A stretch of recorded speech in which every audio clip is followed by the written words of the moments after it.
Hey, so this is the second video of the 8-bit computer clock module by Ben Eater. I just went ahead and followed along. So this one is a little different, the video style. I already went ahead and completed the actual clock module, so we won't be building it as I speak. This one is already built, and I'll just go ahead and explain how it works. So first of all, I want you guys to see how it works, right? And so what happens when you hook it up to power, here is this actually comes with the clock module kit that Ben Eater provides. So it definitely comes in handy because it doesn't necessarily take up any space on the board, right? You don't have to plug it into the board, but so you plug these in, and as you can see, my A-stable timer is beeping. This is our final output, our blue LED, and nothing is happening. Now, nothing is happening because my bistable timer right now is turned off, right? And what that means is it's going to be connected to my monostable button here. And when you press the button, the final LED, the blue light comes on. Now, when I switch my bistable to on, what happens is it is in sync with our A-stable clock circuit, and the LED bounces on and off 0 and 1, 0 and 1, 0 and 1, high, low, high, low, high, low, right? Turn it back off, right? So this is how our 8-bit computer clock module is going to work. So what we can do is we can go ahead and take these LEDs out.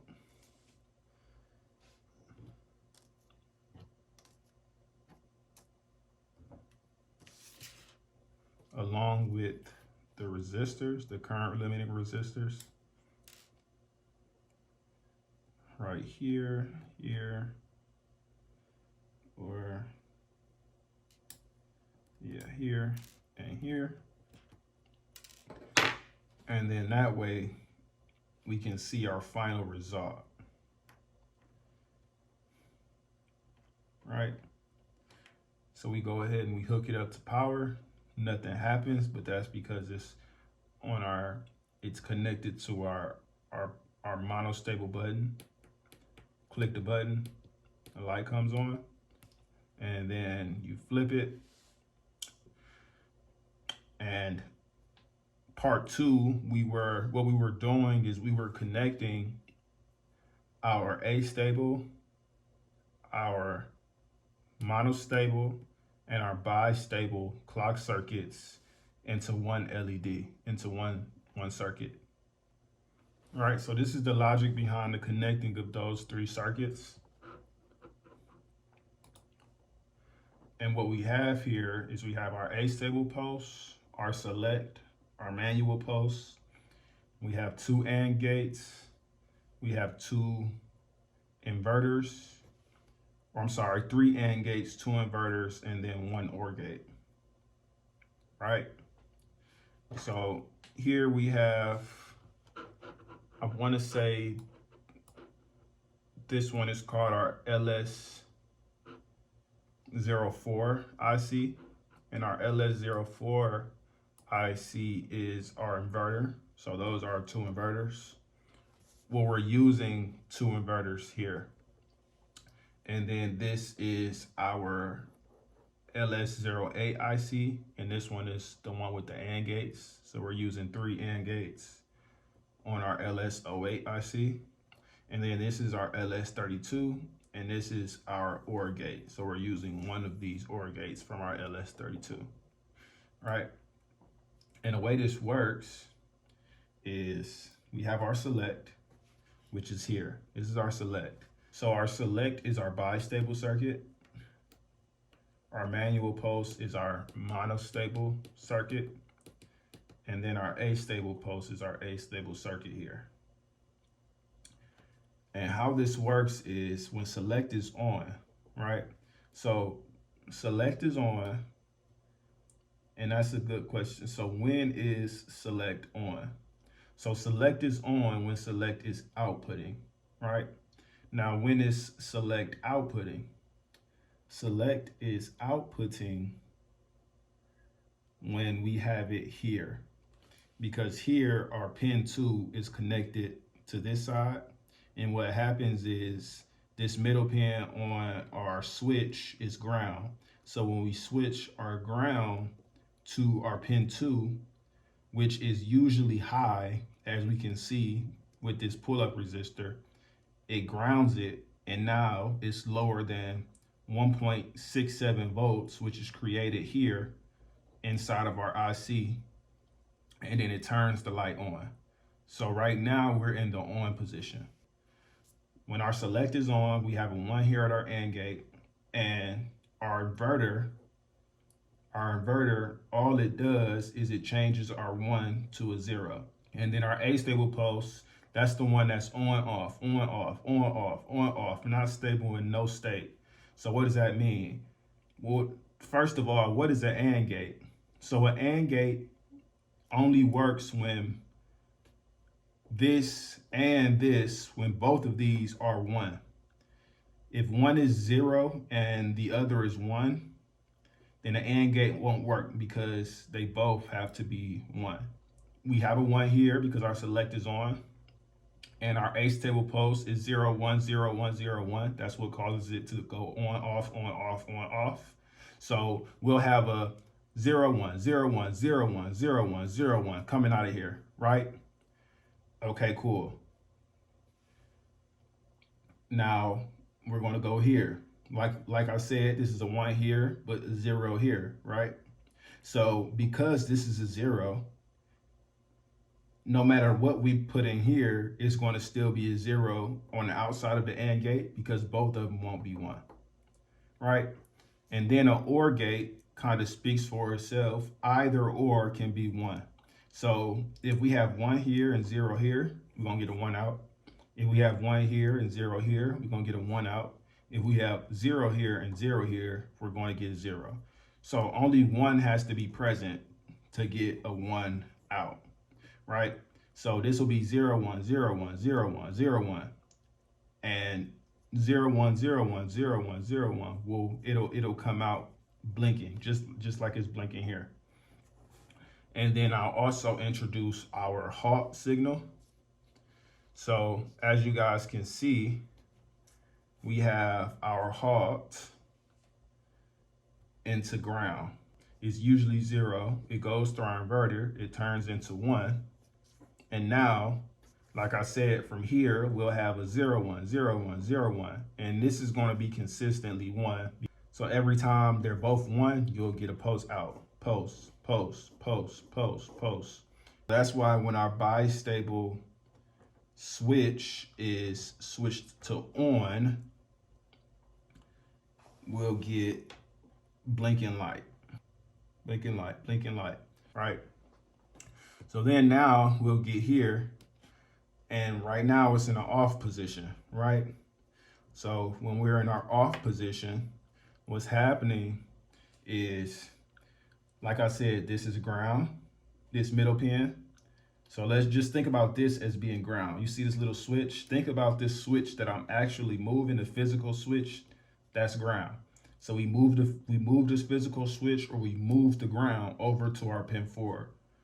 Now, if you watched my last video, you know that our pin 4 on our 555 timer is our reset pin.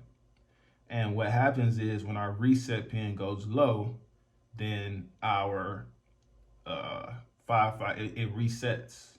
So it has to stay high. So that's why we have a pull-up resistor here. But when we move our switch here, which is ground, over to our pin 4, because it's connected by a wire, then what happens is it goes low, which means it's resetting. You see what I'm saying? So it's in the off position, which means that this is a 0.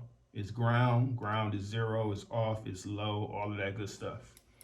So now our select is 0 because it's in this position. So it's a 0, which means that it's a 0 here.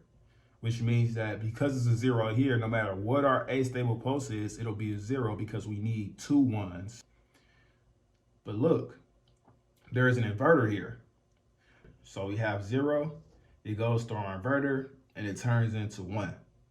So now we have a 1 on our AND gate.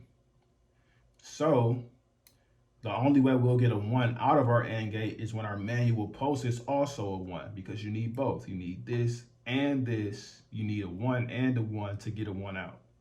When is our manual pulse on? Now, if you watched my last video, you know that our manual pulse is on when we click the button. Now, why is our manual pulse on when we click the button? Well, that is because pin 2 is, I want to say, it's either our trigger or our threshold. It's one of the two. And pin 2 is on our comparator, and pin 2 must be lower than 1.67 so that we can set our SR latch and have the light turn on. This is a pull-up resistor on one end of our push button, and our and that is also connected to pin 2, which means that pin 2 is 5 volts. It's usually high, but 5 volts is higher than 1.67. So this one is our monostable, which means it's consistent in one state, and that one state is off. So it's consistently off because we have this pull-up resistor keeping it high above our 1.67 volts. But look, we have ground right here. Ground is connected to the other side of our push button. And the way you want to think of the push button is you have this side right here and you have this side, right? And what happens is when you push the button down, it connects the two sides. So when you connect both sides, all of the power that's coming in here on this pin of our push button, what's going to happen is it's going to go to ground, which means it's going to be low, which is going to be 0, right? And 0 is less than 1.67.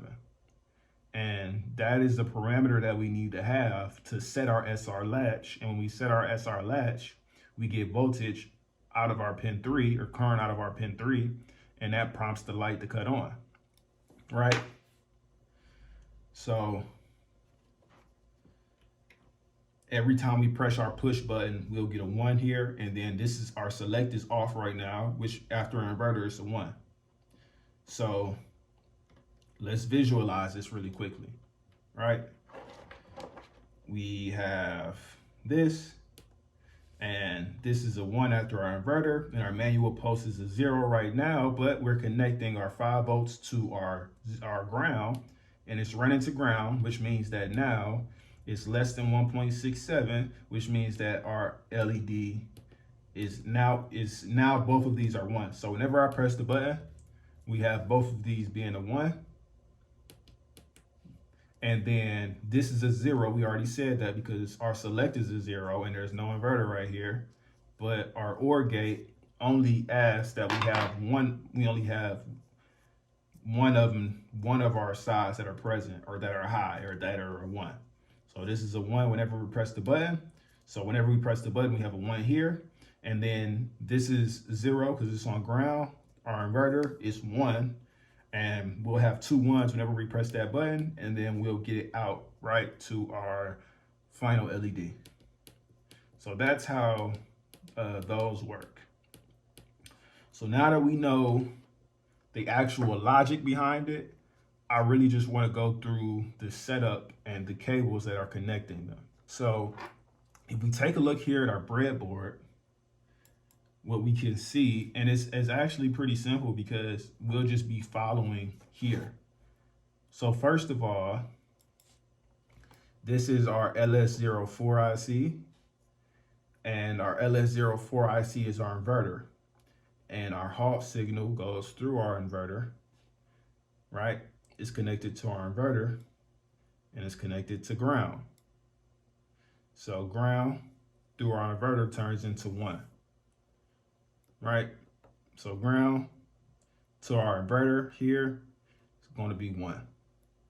And we have our astable pulse, which is up here, and our astable pulse is connected to our AND gate. So 3 is our output on our astable pulse, and it's going to be connected to the LS08. And if we take a look at the LS08 here. Let me get you guys my screen really quickly. If we take a look at our LS08 IC here, what we'll see is that, so this right here is pin 13. And pin 13 is one entrance or one input to our AND gate, right? So we have our pin 3 or of our astable post right here on our AND gate, right? Now, what else do we have connected to that same AND gate, which is also right here, A4, which is pin 12. That's that same AND gate. So we have our astable post as one input, and then we have our select as another input. So let me see, can we see where our select goes in? Is that something that we can see?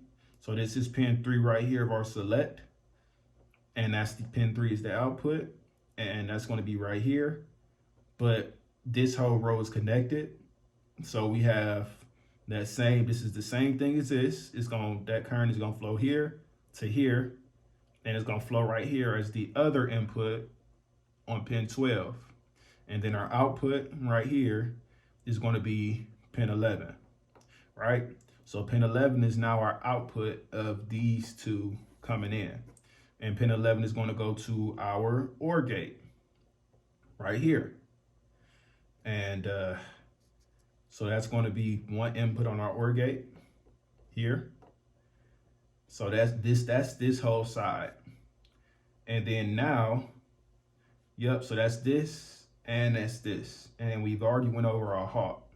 So now we're on this side, right? And if we look at it, this goes through an inverter as well, right? So our select coming through our inverter. So this is pin 3. This is where it comes through that inverter. Okay. So this one is not going through our inverter. Like I said, it's getting here before it even gets to our inverter. But this one is going to our inverter. So this is our pin 3 of our select right here, going through our inverter.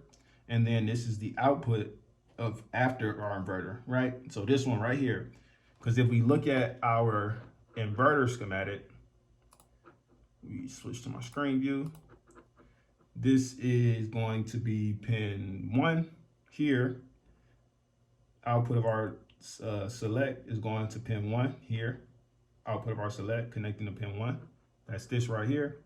And then the output after it goes to our inverter is going to be on pin 2. So we're taking that output on pin 2, and what we're doing is after this is this section right here before it gets to the AND gate. So now, boom, it's gonna get to the AND gate, and this, our pin 4, is our first input, is an input if we look at it on our LS08, which is our AND gate, pin 4.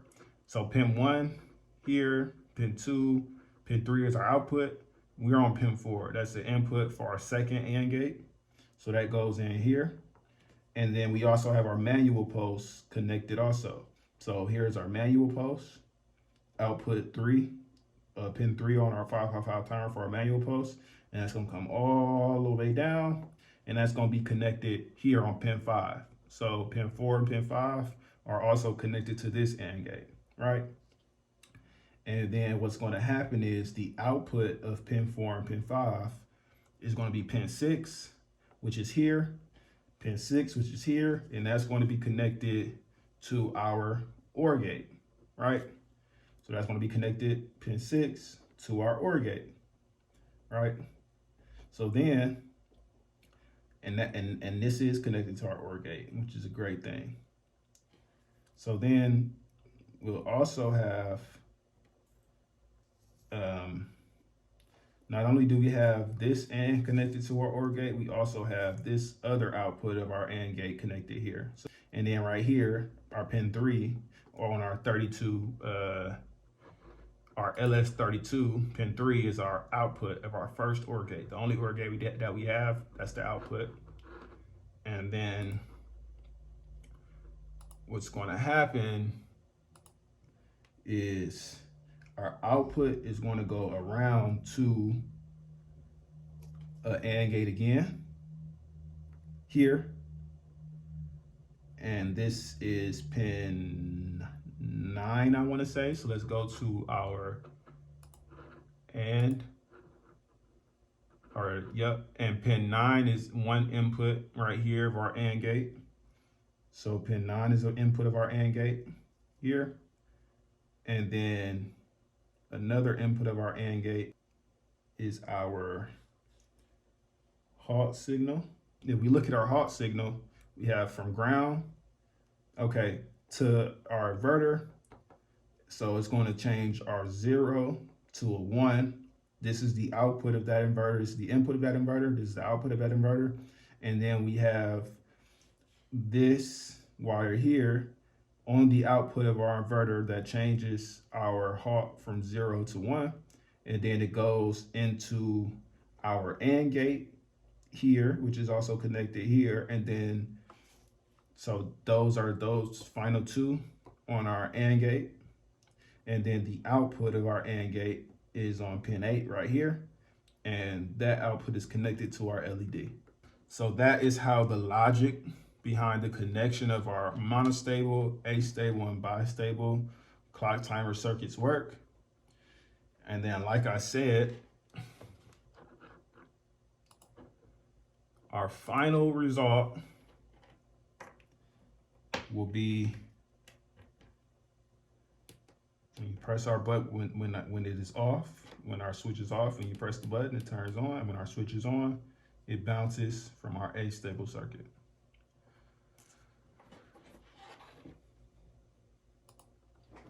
So that's the logic behind our 8-bit computer clock module by Ben Eater. But hey, if you liked the video, if you learned something, feel free to like, comment, and subscribe. You guys have a great rest of your day.